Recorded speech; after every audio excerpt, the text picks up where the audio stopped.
When last we left our favorite felons, they were busy robbing a train. And not just any train, but one belonging to business mogul Jebediah Cressworth, which contained a safe with $50,000 in gold bars.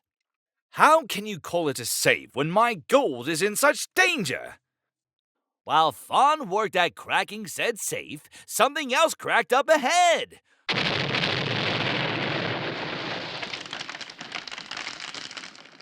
With track and time running out, can Fran save the day? How's it going? Another minute and we'll be golden. More like goners. Like what?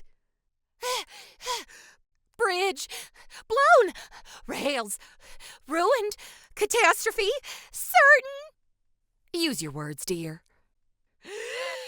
Everybody jump! And with that, Fran promptly tossed herself out the nearest door.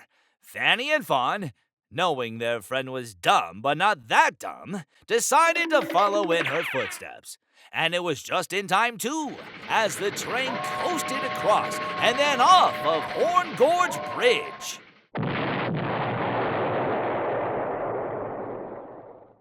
Just to backfire my foot! Well, my dear, if you are still interested in my gold, then please help yourself to it, provided you can find it under the wreckage that is. Now, if you'll excuse me, it's a long walk back to town. Good day, ladies. Not to be outdone by such a minor inconvenience, Fanny and the pack regrouped and made their way down into Horn Gorge. It was slow going, though, as the spring thaw had turned the dirt path into a mud bath. A bath which the girls were not keen on taking. Especially since we bathe on Thursdays, and it's only Monday. And it wasn't the only bath they were going to take that week, as once at the bottom, they had to wade through the river and debris in order to find the safe. The water was cold, and they battled frostbite, trench foot, athlete's foot, and being underfoot. Usually the only foot I worry about is the one in my mouth. Eventually, though, they found what they were looking for. Or so they thought, as the safe was somehow open and empty. The gold was gone! Gasp! The gold! It's gone! The narrator already said that, Fran. Sorry, I'm a line behind. Could the safe have burst open when the train's boiler blew?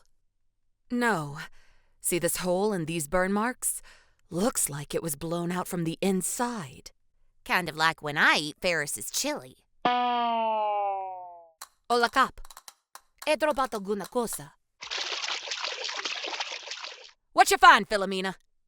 Aquí apestes de pneumatics, pero los nostros motos son allá. She's right. These aren't our tracks. Someone else was here. They probably blew the bridge in order to pick the gold from the wreckage. It took us long enough to get down here. They would have had plenty of time to do it. Looks like this shipment was an open secret. I don't think it was a secret. Seems like everyone knew about it. All right, girls, saddle up. We gotta find the scoundrels what took our score before the sun sets. Slowly, the pack followed the trail along the riverbank, over hill and dale, through a rusty brown trail, till at last it opened up into a run-down old town. Minks Crossing, population 18. Spooky, ain't it?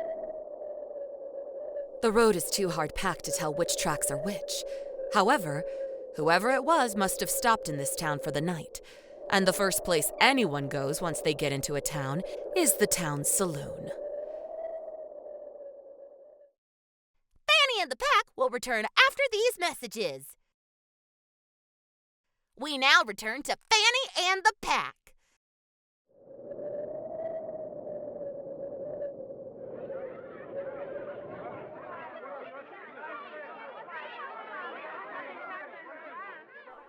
All right, everyone. Stay on your toes. We're in unknown territory here. Watch your backs. Faith, Make sure to watch Fran's back, too. Why? We're just in a saloon. Exactly. And a saloon means saloon girls. Last time their kind got a hold of Fran, she showed up 2 days later disheveled, dehydrated, and dispossessed of all her coin and clothes. They can smell an easy mark like her a mile away. But her name ain't Mark. No, but it doesn't make her any less easy. All right, you hear that, Fran? Oh no! Bye, Faith. These very friendly gals want to take me out to dinner. Yeah, but who's on the menu? Sorry, Fran, but those girls would have eaten you alive. That's what I was hoping for. All right, look. Until we figure out what's going on and who's who, we need to keep our heads down. So, no crimes. We'll pull our cash and get some lodgings. Let's see. I've got 9.5 cents. I've got a 3-cent nickel. I've got a trolley token and a bottle cap. I have a $20 bill. Fran, you doll. I could kiss you. Or kick you. Where did you get this bill? Oh, a grumpy old guy gave it to me years ago. Said someday it'll be worth its weight in gold. Uh-huh. And was this guy wearing a gray uniform? Yeah, how'd you know? Fran, this bill's Confederate. It's not good enough for toilet paper, let alone money. Well, it looks like our Society of Sisters is short on silver. Shush, not so loud. Someone might... Having some money issues, ladies? No, of course not. I don't suppose you can break a 20, can you? Sorry, hun, but that bill makes for a better bookmark. Oh, Mama! Oh, brother. I ain't seen y'all around these parts before. My name's Molly Minx. I am the proprietor and chief entertainer here at Molly's Saloon, Hotel, Gambling Hall, and Bowling Alley. And what's your name, handsome? Fanny Fennick. Well, Miss Fanny Fennick, you just passing through, or you planning on putting down roots? Well, you'll have to excuse this one. Cat's got her tongue. More like a minx does. We're just passing through. Thought we'd stay a night or two in a nice warm bed, but it looks like we'll be out in the bush. I do keep some nice warm beds, but they are 50 cents a night, and it seems y'all barely got enough of them sarsaparillas you done drank. Course, I am looking for some strong workers for a few weeks, if you need some cash. We'll do it!